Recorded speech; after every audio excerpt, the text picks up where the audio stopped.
Hi, and welcome to Faith Talks, a program discussing issues relating to God, faith, and life today. According to cancer research, approximately 1 in 4 deaths are caused by cancer. In today's program, we'll be asking, can faith survive cancer? In the studio with me today, I have Hanna, a nurse, and Wright, a healthcare worker. Heather, I want to start with you.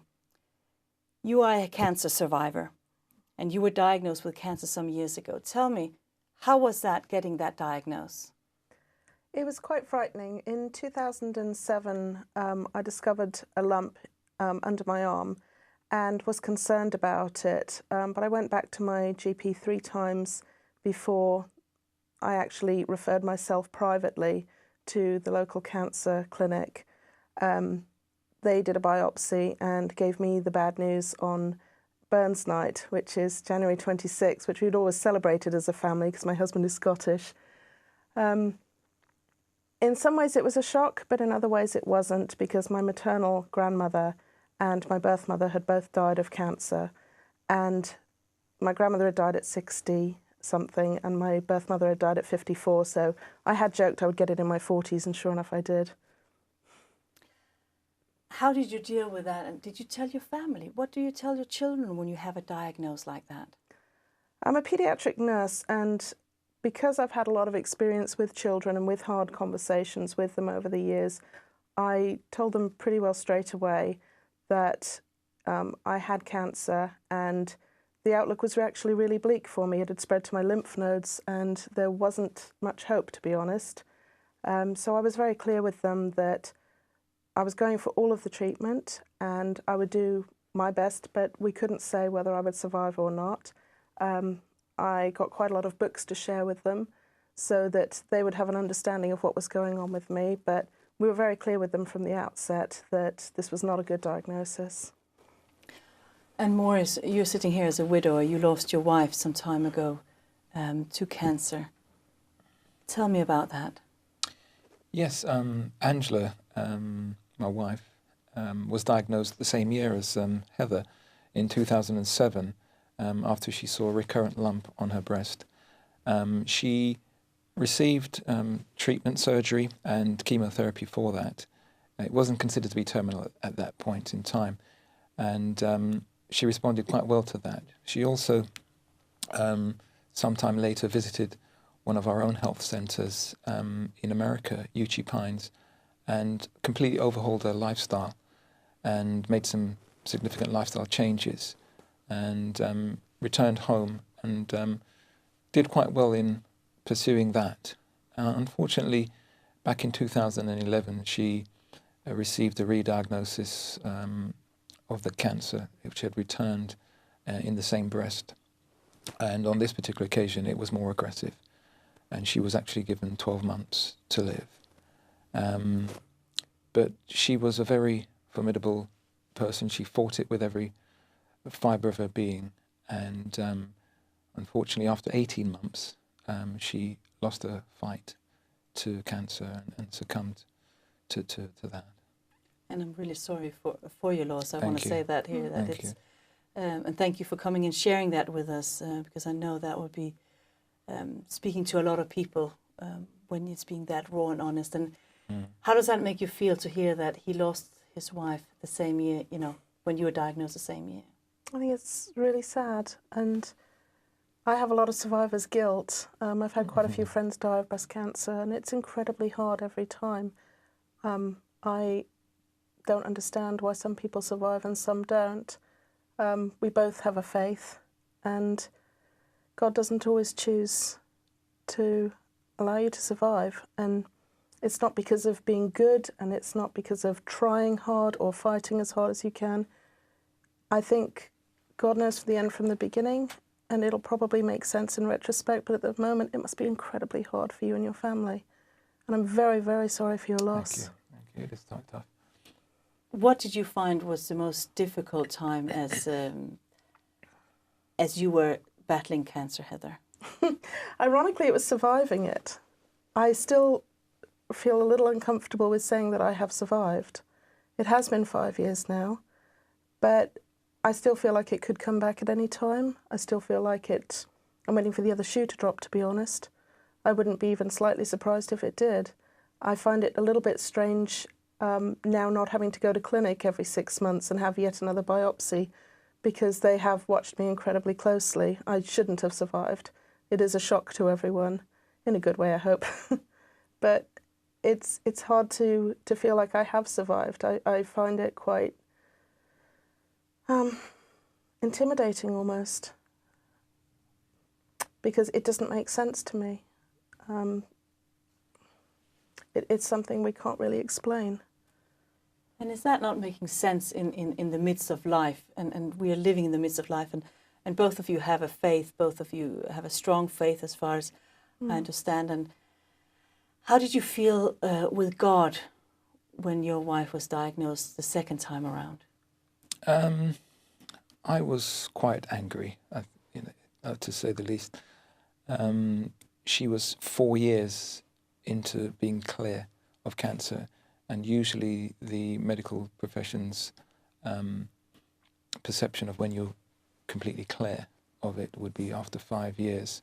And there's an understanding that it's highly unlikely to return after that period of time. So as we were coming up to the 5th year, we had this re-diagnosis, and as I said, it was more aggressive than before. So yes, I think I was quite angry with that diagnosis.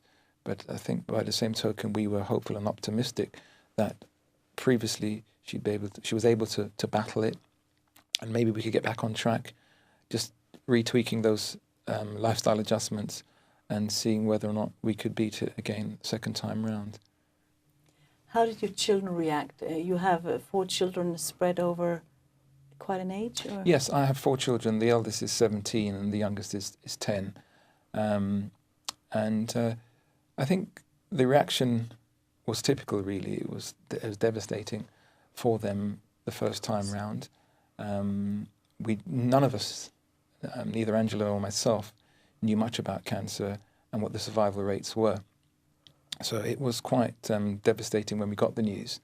But as we learned more about breast cancer, we realized that the chances of survival, dependent on the type of breast cancer that you have, are quite good. So we were quite optimistic, and as I said, we're people of faith, and we thought, well, this is something that God can work through in us and through us. And so as things progressed, we became more hopeful and more optimistic about her survival the first time round. The second time round, as I said, it was very, very aggressive. And I think we went into overdrive with regards to finding various different coping mechanisms and various different forms of treatment, bearing in mind that the predominant treatment that she had the first time round was the conventional medicine. But I think by this time, the second time round, she was so concerned about the effects of the chemotherapy, having gone through it the first time, that she wasn't a keen taker of the conventional medication on the second time round. I don't blame her, it's awful. Yeah. And I think, that must have been really difficult for you then as the main caregiver in the house as well, to look after your 4 children and your wife at the same time and still keep it together. How did you keep it together during this last... The last time round, because Angela had actually gone on to alternative therapies and alternative treatments, the regimes was very, very intense, and it was very difficult for me to maintain the balance between meeting the needs of the children and meeting the needs of Angela. So what we had people come in to our home, mainly our church brethren and sisters, to assist in helping her keep to those regimes. So they assisted in that respect, and I concentrated on the children. One of the children, the eldest in particular, also gave a lot of support to her mum and was actually registered with the local authority as a young carer. So that's how we balanced it out. How did you balance it in your family, Heather, when you were going through it? And what are some of the things that you were struggling with? We are a very close family and a very private family. And although people wanted to help a lot, we really just wanted to be together as a family. So people would drop in food, and that worked quite well for us because then we could sort of do things on our terms. One thing we did was we started a blog so that we wouldn't have to endlessly tell everybody the story over and over. When I was first diagnosed, I think I made 50 phone calls that first night just to tell everybody, because I didn't want anyone hearing it from somebody else. I wanted them to hear it directly. And obviously that was hard, but it also made it sink in a little bit for me, because it feels very surreal, doesn't it? Particularly with the first time you're diagnosed, you just feel like it's not happening to me. I'd never felt more well in my life. And then to be told that actually something's about to kill you is quite a shock. The church, again, was incredibly supportive, which was brilliant. But we also felt that we needed to stay very close and private as a family, because we didn't think I would have very long. So both of you have talked about that your faith community, that your local church were helping with practical things, which is fantastic. That's what we all hope each church community will do in times like that. Heather, Morris talked about being angry with God. What were some of your feelings towards God? What were some of the discussions you had with God when you were going through your period of treatment? I struggled a lot with depression as a teenager growing up, and so for me, I considered killing myself quite often, and I found it kind of ironic that when I finally had the perfect out, I wanted to live, very much so. I was never angry with God. I really felt that He has always had a plan in my life, and that although things have been hard at times, there's always been a straight plan that when you look back you can see, but you can't see looking forward, and it doesn't seem to make sense at the time. And so even having difficulties as a teenager, I think that those times made me the person that I am, and that God was always there for me, and I had a very, very strong trust that no matter how devastating this might feel, God had a plan and it was going to be okay. So I asked for elders, well, pastors actually, to come round, and we know quite a few pastors, so we had quite the crowd round there, and asked to be anointed, but I did not ask for healing. At no point did I ever ask for healing. I asked to be able to cope with what God put our way. And I don't think God causes cancer. I feel really strongly about that. I think we live in a sin-filled world, and this is part of living in a battle zone between good and evil. And I don't think for 1 second God decides you're going to have cancer, you're not. I think it happens, and it's partly due to genetics, partly due to lifestyle choices, all sorts of reasons. But I think that God works through it, and even if I had died, I would feel that. Obviously, not after I died, but I feel that it was going to be okay. I wasn't sure how, but I felt it was going to work out. But it's interesting you say, Heather, there that you didn't feel that God had caused it, because yet recent research at the University of Leicester in England has discovered many people even believe that God causes, that faith or their fate has caused them to have cancer. What do you react when you hear people say that, oh, it's God who has caused it, it's a punishment from God? How do you cope when you hear things like that? Or haven't you heard people say that? No, I have. And I've also heard you've got to fight it really, really hard. That kind of language actually bothers me a lot, because you can fight as hard as you like, or you can just sit there and let things happen to you. It doesn't matter. Cancer will do whatever cancer does, and sometimes the treatment works, sometimes it doesn't. I don't think God causes cancer for 1 second. I believe in a loving God who cares about me like I care about my children. And I would never, ever wish anything like that on my children. I don't believe God would ever wish anything like that on either of us. I think his heart breaks when he sees things like this happen, but he helps us through it. I actually think my faith made a massive difference, and I know 100% that I was healed. I don't know why, but I do know that happened. What about you, Morris? Are there some comments or statements such as, oh, God has caused it, or you should live a different life? Or are there some statements that you met as Angela was going through cancer that you step back and say, hold on a second, this doesn't really meet the understanding I have of God? Well, I've never heard of this research, and the perception by learned folk that cancer is caused by God. But I've always believed that irrespective of whether you have a faith system or not, irrespective of what religion you subscribe to, or belief system that you subscribe to, things will happen to people. Mm-hmm. And God is in control. And, we cannot see the bigger picture. Sometimes our vision is so myopic, we can only see what we're dealing with here and now. Yeah. And when things happen to me, I think most people's question would be, why me? And I've tried to turn it around and say, well, why not me? And what is God trying to do, or what is God trying to work out in my life through this situation? We live in a sinful world, and we, as Christians, cannot be expected to be immune from the consequences of sin. But we can only pray to God and ask Him that He will give us the strength of character to be able to deal with whatever He sends our way. And I think this is what I need to pass on to the children as well. Otherwise, we'll just fall to pieces.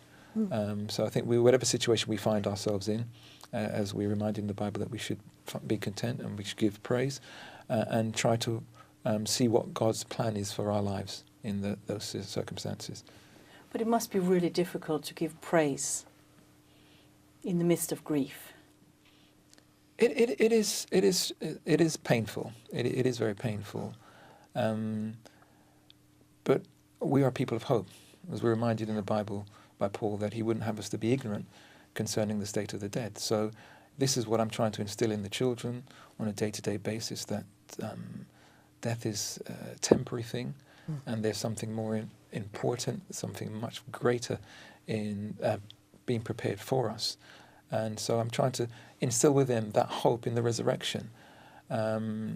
So yes, it is painful as we dwell here and now and we deal with our day-to-day lives.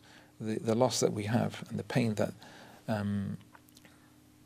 we have as a consequence is quite difficult to deal with. But I think there's something far greater in store for us, and I think we've got to keep focused on that and also use that faith to instill in others the hope in the resurrection as well. And I think those are powerful words that you in the midst of grief, because it is, when we're recording this less than half a year ago, you lost your wife, and Yes. and the grieving period must still be very raw in you. It still is.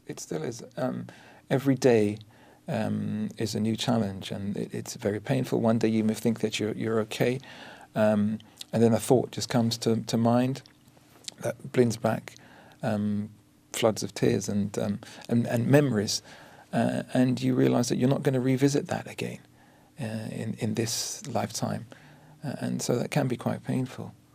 You both talked about your community rallying around you, and that faith has kind of brought you through, or is bringing you through, because it's a process. It's not an end result.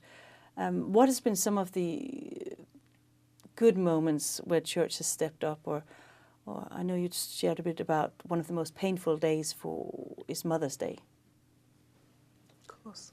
Well, the church have been very supportive of us. I have no qualms about the support that we've received, and also we've got a lot of support as well from Angela's work colleagues, and that really helped us on. I think in circumstances like this, you could be so overwhelmed with grief and self-pity that you could just lock yourself off.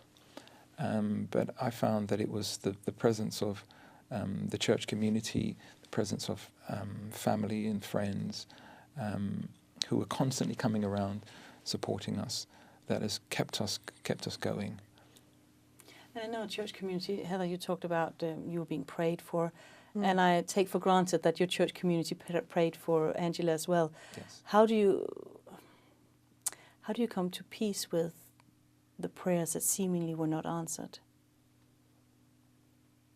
Well, I've always been a strong believer that God says yes, no, and wait. And there have been many instances throughout this tragic event where I've seen God's hand at work, which wasn't immediately evident. But in retrospect, if I could quickly give an example, we had to take my youngest son out of school for this coming September and put him into a new school. And he couldn't travel. He had to travel a distance of 10 miles on his own at 9 years of age, and I couldn't take him to school, and neither could Angela. There was no one else to take him to school. So I had him at home awaiting a place in our local authority, one of the local authority schools. And I was on the phone every week remonstrating with them as to say, why haven't you found him a place? They did eventually find him a place with one of the worst performing schools in the borough, which I turned down. So I had to go back to my GP and get supporting letters. And I was on the phone, as I said, for 7 weeks remonstrating with them. He started school 3 days before his mum died. And when I reflect on that, I say he spent 7 quality weeks with his mother. At the time, for me, it was rather disturbing that he'd lost out so much on his education, or was losing out so much on his education. But that's valuable time, quality time with his mother that he'll never get back again. So in the bigger scheme of things, I can see God working there. I think that's a powerful story, because sometimes we don't see, because we are so focused in the little Wright where we are. But what makes you move forward? Have you lost faith in God? You talked about being angry, and I absolutely understand that. You have to be angry, and thankfully God is a God of all emotions, and He's a God and can handle that. So the Jewish tradition is very clear in expressing anger towards God, much more so than maybe we as Christians. But where do you see God? Do you see snippets of God in your story or in your experience so far? Heather? I see God completely woven through my life. People want a big story about how cancer changed things between me and God, and to be honest, it didn't at all for me. God is very much what He ever was, and that didn't change all the way through cancer. And yeah, it's a very hard thing to go through. It's quite stressful looking at your death, not for you, because we have a hope, and we believe in heaven, and we believe in being with God in a perfect place, which is how He designed it in the first place. But there's leaving everyone behind, and that was the bit that was really worrying for me. How would my husband cope? How would my children cope? And that's the hard bit, trusting God with the other people. Trusting God with my life is nothing to me. It does not bother me. Trusting my children to God and letting go and saying, you have got their backs. You know every day of their lives. You know exactly what you have planned for them, and you do have a plan for them. And saying, okay, I trust you with my kids, because I desperately want to have control there. And I want to know that the children are okay because I have done that. And it's completely the opposite being a Christian. You have to say, do you know what? I know God has a plan, and whatever happens, it's going to be okay.